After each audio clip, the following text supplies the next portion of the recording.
Watu watatu wa familia moja akiwemo baba, mama na mtoto wa miaka mitatu, hawa ni wakazi wa kata ya Kagera, manispaa ya Kigoma Ujiji, mkoani Kigoma, wamefariki dunia kwa kuchomwa moto wakiwa ndani wamelala usiku wa kuamkia Januari 25 mwaka huu, baada ya nyumba yao kumwagiwa petroli na kuchomwa moto kutokana na tuhuma za mgogoro wa mirathi wakigombania mali za wazazi. Hii ni simulizi ya Kadislaus Ezekiel kutoka Kigoma. Tuifuatilie.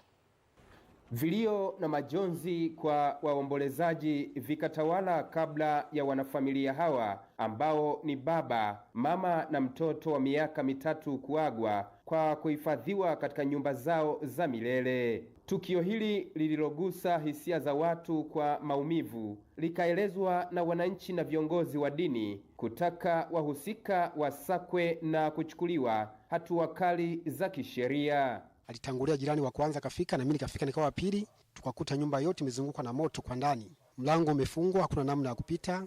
Mlango ukabomolewa. Baada ya kubomolewa tulikuta mwanaume ameshafariki kabisa. Hakuna aliyeweza kuingia ndani kwa sababu moto ulikuwa umekaa ndani, umesambaa nyumba nzima na wote walikuwa wameshamalizika.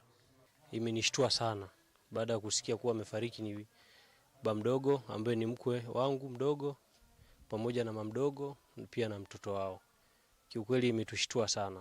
Nasema si tukio la Mwenyezi Mungu kwa sababu tayari hisia na tuhuma ni kwamba hawa watu wameunguzwa wakiwa ndani. Nimekuwa sambamba huko mochwari kushughulikia miili hii. Ni hali ya kutisha, tumwachie Mwenyezi Mungu Subhanahu wa Ta'ala. Katika ibada ya kuwaswalia marehemu kabla ya kupelekwa katika nyumba za milele, viongozi mbalimbali akiwemo mkuu wa wilaya ya Kigoma Rashidi Chuachua na meya wa manispaa ya Kigoma Ujiji Musa Mauridi wakakemea wananchi kujichukulia sheria mkononi. Serikali inaendelea kuchukua hatua. Jeshi la polisi linafanya uchunguzi. Katika kipindi hiki tuendelee kuwa wapole, tuendelee kuwa watulivu wakati serikali inaendelea kuchukua hatua, lakini waombe wananchi wa eneo hili pamoja na maeneo mengine waendelee kushirikiana na vyombo vya serikali kutoa taarifa pale ambapo wanaona kuna dalili ya kwamba kuna mtu alihusika na tukio hili baya kabisa. Ikawa miaka mingi sana, miaka 40, 50, 60 unakwenda. Sasa unamkatili mwenzio kitendo kama hiki. Mtoto mdogo kama huyu hapa. Kweli jambo linauma sana.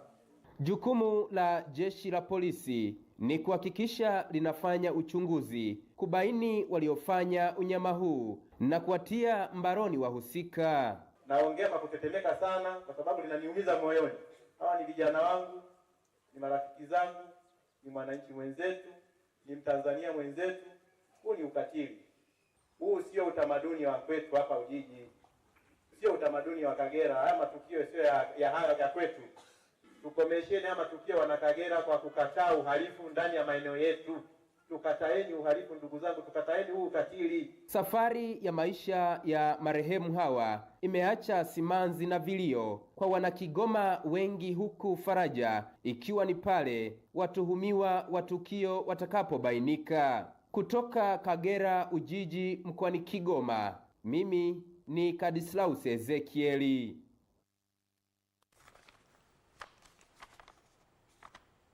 Naam, asante Kadislaus Ezekiel kwa taarifa hiyo.